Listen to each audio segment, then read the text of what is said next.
Pozri, pozri, pozri. Aha. Podľa mňa sme úplne mimo. Nie sme mimo, hen. Počkaj. No, to bolo rečí.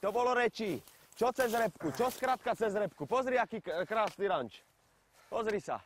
Kokos, kde sme? Neviem, ale čo neviem? Viem, však tu pri ranči sme. Pozri, aký krásny ranč. Poďme sa napiť tam aspoň vody, alebo čo? Máme ešte vodu, poď. Však mám, ale už je teplá. No, to som vyfasoval dieťa. Dieťa som vyfasoval do dvojice, perfektné. No tak toto ideme úplne mimo. Nejdeme mimo, ty Podľa mňa nechápeš, že sever- nejdeme mimo? Kde je sever? Ale my Sever musíme môže ísť byť- takto, my musíme ísť cez oné. My Podľa musíme ísť cez tohto... horu. Sever...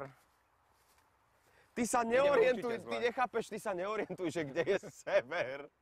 Ty sa neorientuj, kde je sever. Poď a nevyprávaj. Počúvaj, Ďuro, toto je úplne Ja inde. viem, kam ideme, mám to v navigácii nastavené, súradnice mám nadstavené. Vieš čo, serem na to, ty koks. Akože keď neprídeme za 2 kilometre k nejakému normálnemu bodu, tak sa vraciam, ty kokos, a serem na to, lebo... Dobre, čak potom to môžeme riešiť.